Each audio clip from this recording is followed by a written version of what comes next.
గౌరవనీయులు చంద్రబాబు నాయుడు గారు మాట్లాడతారు.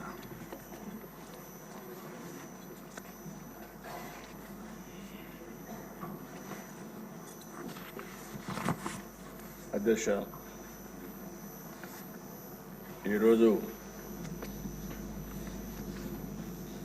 అందరి ఆమోదంతో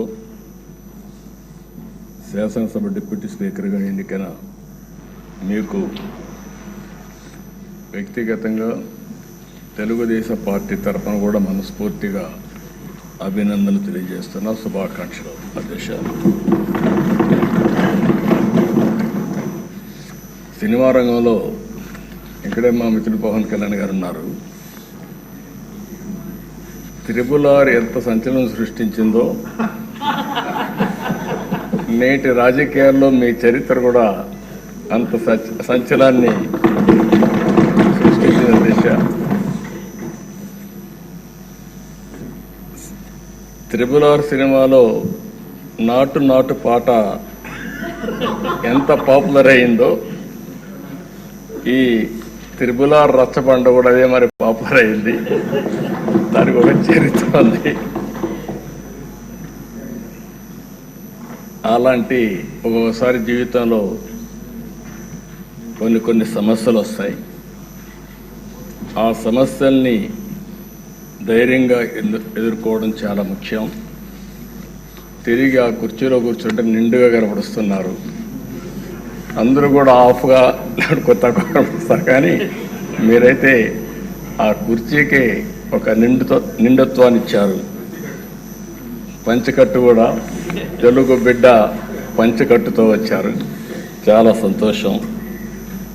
మిమ్మల్ని చూసినప్పుడు, ముఖ్యంగా ఈ కొత్త బాధ్యతలో మిమ్మల్ని చూసినప్పుడు చాలా సంతోషం కలుగుతూ ఉంది. మీరు తప్పకుండా మంచిగా రాణించాలని మనస్ఫూర్తిగా ఆకాంక్షిస్తున్నా. ఇక్కడ ఉండే మెంబర్స్కి అందరికి కూడా ఒకసారి ఆలోచిస్తే వారి ప్రస్తావన కూడా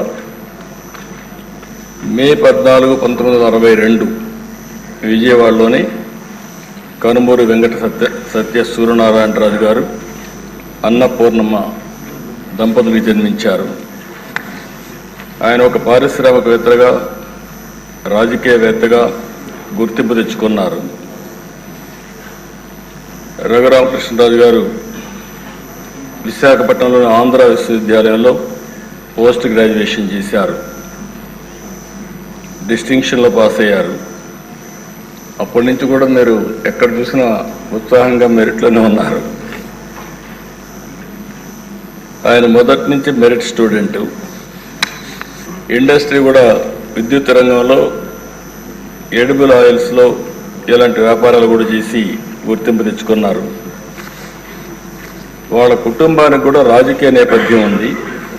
శిరీష్ రాజు గారు, వీళ్ళ తాతగారు, ఆయన జిఎస్ రాజు గారు 1958 నుంచి 64 వరకు ఏపీ లెజిస్లేటివ్ కౌన్సిల్ పదవికి మొట్టమొదటిసారిగా డిప్యూటీ చైర్మన్గా పనిచేశారు. ఇంకో పక్క సిరీస్ ఫార్మా ఎస్టాబ్లిష్ చేశారు అప్పట్లోనే, కానీ కొన్ని కారణాల వల్ల దాన్ని ముందుకు తీసుకుపోలేకపోయారు. కానీ లేకపోయింటే ఈరోజు రిచెస్ట్ మ్యాన్ ఈ ఆంధ్రప్రదేశ్లో ఆయన ఉండేవాడు. అప్పట్లో ఫార్మా అనేది చాలా ముఖ్యం. మన డిప్యూటీ స్పీకర్ గారు 19లో నర్సాపూర్ ఎంపీగా పోటీ చేసి గెలిచారు. అయితే వీరి ఆలోచన, వీరి వ్యక్తిత్వం మామూలుగా ఉండేవాళ్ళకి అడ్జస్ట్ కాలేరు. ఏదున్నా సరే ఫ్రాంక్గా మాట్లాడతాడు. మనసులో కల్మషం ఉండదు. ముందు వెనుక చూడకుండా మాట్లాడుతూ ఉంటారు. ఎందుకంటే ఓసారి ఫ్రాంక్గా ఉండేటప్పుడు కొన్ని సమస్యలు కూడా వస్తాయి.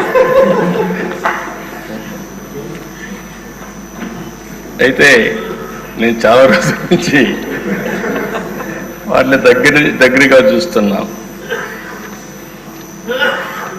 ఎక్కడన్నా తప్పులున్నప్పుడు కానీ, ఎక్కడన్నా ఇది ఉన్నప్పుడు కానీ చెప్పాలనుకున్నప్పుడు కానీ కొండ బద్దలు కొట్టి చెప్పడం వారి మనస్తత్వం. ఓసారి అలాంటి మనస్తత్వమే కొన్ని ఇబ్బందులకు గురి చేస్తుంది. అలాంటి ఇబ్బందుల్లోనే వారు ఎంత టార్చర్ అనుభవించారో ఒక ఉదాహరణ మాత్రం. ఆయన మీరు చూస్తే పోయిన గవర్నమెంట్ ఎప్పుడైనా సరే ప్రభుత్వాలు ఒక సంస్కరణ చేయడం, ఒక అభివృద్ధి చేయడం, లేకపోతే సంక్షేమ కార్యక్రమాలు చేయడం వల్ల ఎక్కడికక్కడ ఒక పాపులారిటీ వస్తుంది. కానీ పోయిన ప్రభుత్వం ఒక టెర్రరిజం, గవర్నమెంటే ఒక టెర్రరిజాన్ని స్పాన్సర్ చేయడం అనేది చాలా దిక్కలు జరగదు. ఏ కొద్ది ఉదాహరణలు మాత్రం మనకు ఉంటాయి.